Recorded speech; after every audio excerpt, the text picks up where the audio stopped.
Shalom. Kol Haloyim Yahweh Ba'ashem Yahushai Ba'ashem Rachakudash. Double honors to our apostles and elders of Great Millstone. Peace and blessings to the elect. I wanted to get into this video from CBS on TikTok and also another video basically just showing how hard it is to get a job out here in Babylon the Great. And this is important because it foretells the future state of America, which is basically Jacob's trouble, a time of chaos, a time of anarchy, a time of just great desolation, basically. Scriptures talk about in that time how the hearts of many are going to wax cold. And we're seeing the beginning stages of that. People can't get jobs. It's hard to pay bills. Hard to just keep food on the table, gas in your tank, things like that. And that's going to make the love of many wax cold. And we're in those stages right now. We're in those first beginning steps. And that's why things like this are very important. Also, it's prophecy, right? So it lets us know what time we're living in right now. So I wanted to watch this video. We'll grab one more as well, and then we'll grab some precepts. Has recently surged, and some economists. The unemployment rate for new college grads has recently surged, and some economists say businesses are now replacing entry-level jobs with artificial intelligence. Here's CBS's Ali Bauman. Front gate. 22-year-old Michael Macaluso just earned his degree in mechanical engineering from the University of Connecticut. Feel good? But this summer, he's back helping manage his hometown pool. He hasn't found a job in his field despite applying for nearly 200 positions. Did you have any expectations about what the job market would be like when you graduated? I was told by a lot of people that I was going to get a job right out of college, and then all of a sudden, there's no jobs. New research finds now, for the first time ever, the unemployment rate among recent college graduates has exceeded the national unemployment rate, ballooning to 6.6% over the past 12 months. Oxford Economics' Matthew Martin. This goes against what you would expect. Those with higher educational attainment usually have better employment prospects than those with less educational attainment. Martin's team believes companies are eliminating formative entry-level jobs, the work handed over to artificial intelligence. Tech companies are leading the way. AI is permeating every aspect of our lives. Nariman Farvardin, the president of Stevens Institute of Technology, says his school has been preparing for the AI revolution for the last 10 years.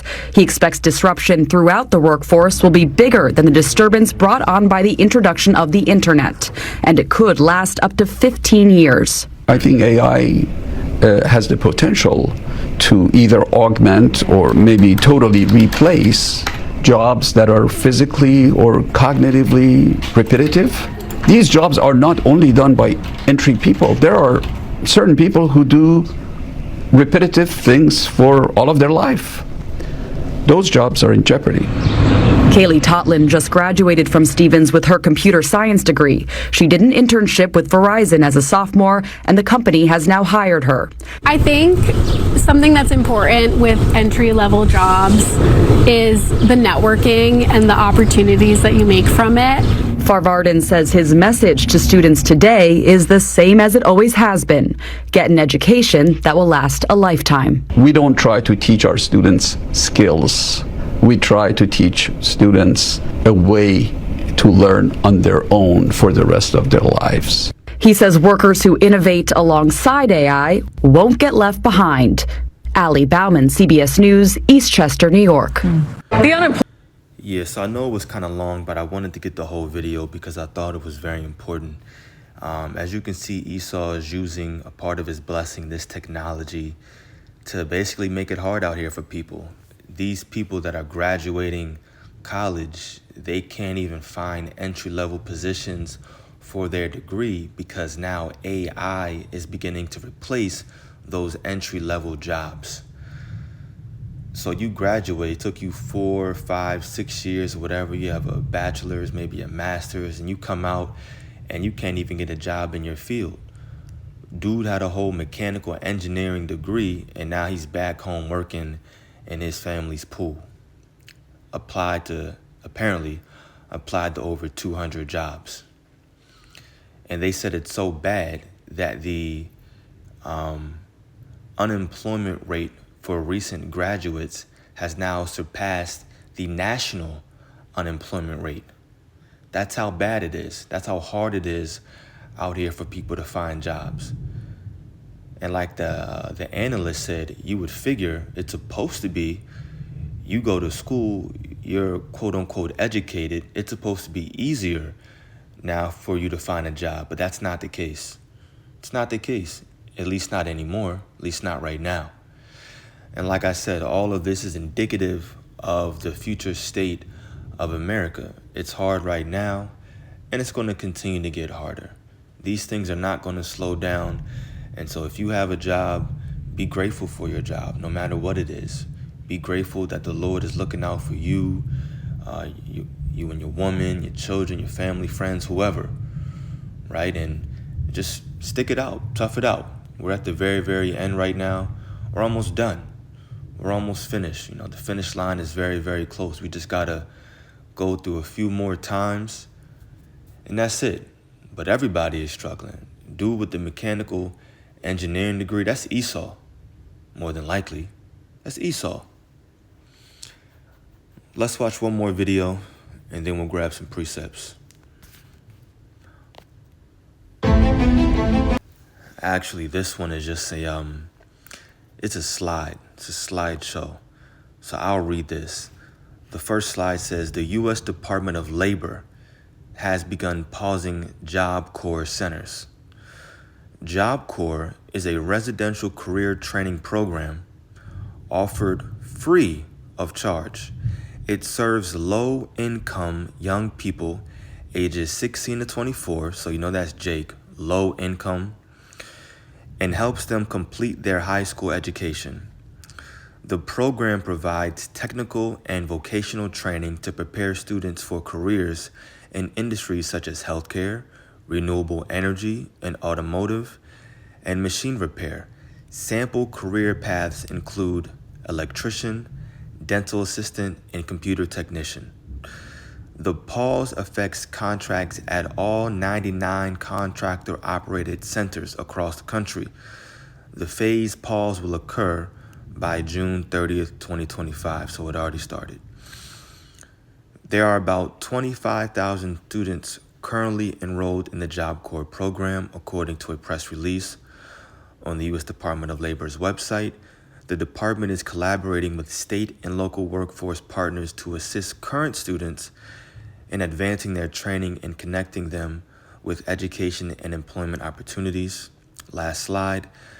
The department cites financial woes, noting it operated last year with a $140 million deficit. So, Job Corps apparently operated last year with a $140 million deficit. And because of that, the U.S. Department of Labor has begun pausing Job Corps centers. And these centers were basically programs offered to low-income individuals ages 16 to 24 to help them complete their high school education and get a job. So it's getting hard. It's getting hard, and ain't no jobs out here. Can't nobody get jobs no more. People applying to 50 to 100 jobs a day. They got AI applying to jobs for them. Still can't get nothing. It's rough.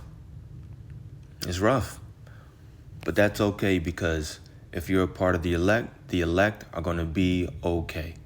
And we have to have faith and believe that we're part of that number. We have to believe that Yahushua's blood is covering us, and therefore he's going to take care of us and Lord's will our families.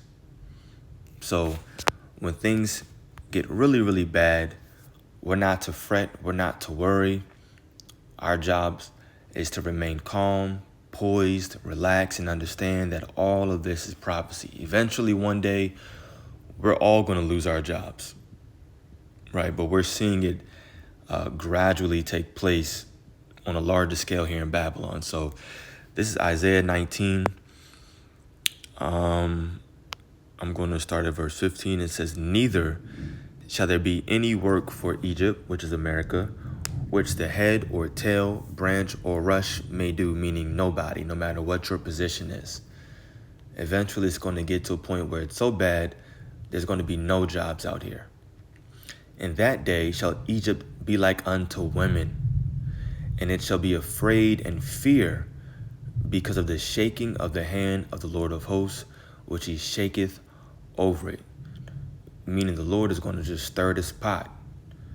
He's going to make these plagues hit harder, faster, and be more impactful. That's what's going to happen. As prophecies continue to unfold and these plagues and different things happen in this world, it's going to become that much more impactful, that much more significant in our daily lives. And we have to adjust. We have to go with the flow.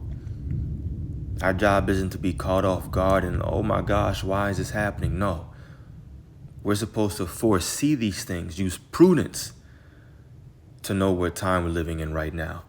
Our job is to expect this current way of living to get worse, to expect this current way of living to change.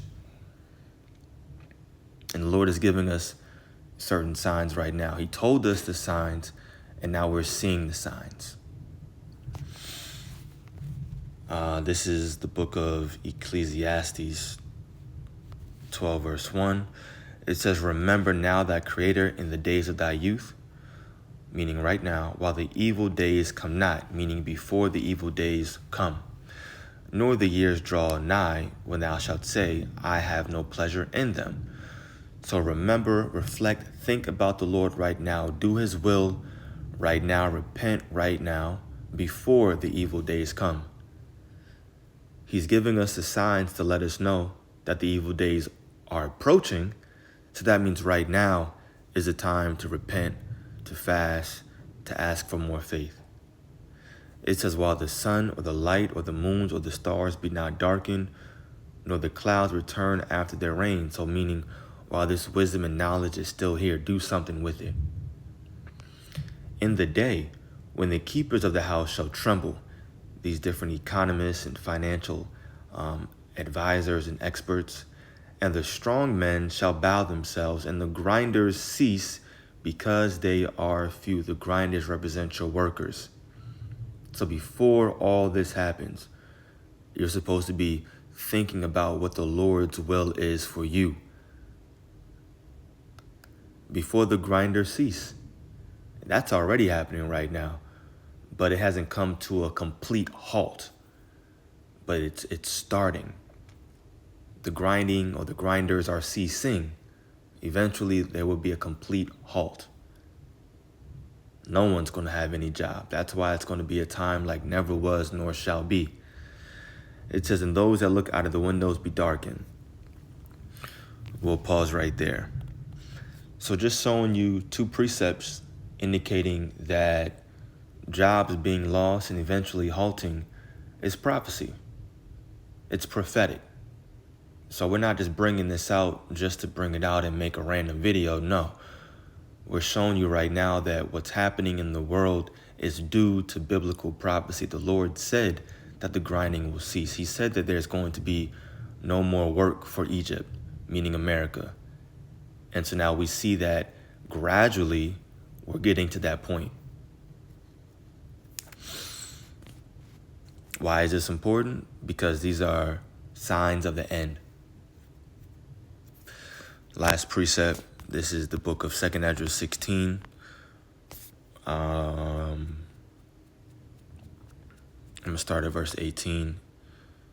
Yeah, and that's the point. The beginning of sorrows. Okay, woe is me, verse 17. Woe is me, woe is me.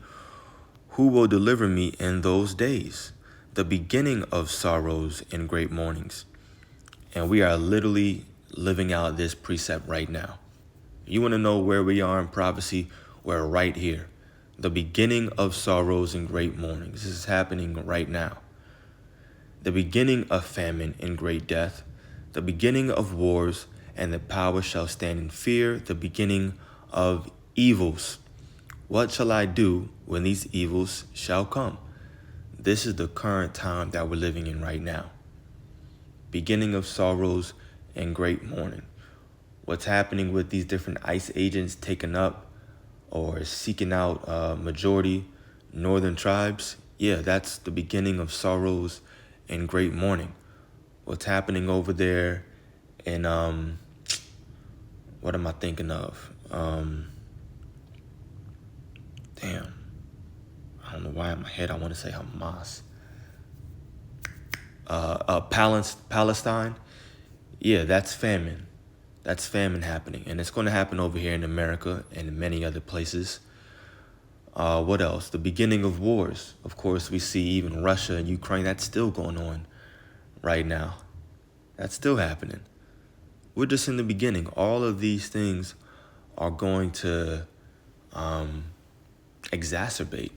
They're going to increase unto the point where we're fully blown in Jacob's trouble, and there's going to be no doubt, no question what time we're living in. Okay, this is Jacob's trouble. This is the end. I remember a few years ago, Apostle Tahar said it, maybe over a few, but he said, when Jacob's trouble is here, you're not going to have to wonder. You're not going to be asking. It's going to be just that obvious. But currently, right now, it's just the beginning, which means there's still time. There's still time to repent. There's still time to ask the Lord to increase your spirit, to increase your faith, to increase your understanding. There's still time to put in work for the Lord and do His will. That's why it's very important that we watch. So that's it. I just wanted to bring out those quick precepts. Lord willing, this was edifying to the elect. Call Haloyim Yahweh Ba'ashem Yahushai Ba'ashem Rakakudash. Double honors to our apostles and elders of Great Millstone. Peace and blessings to the elect. Shalom.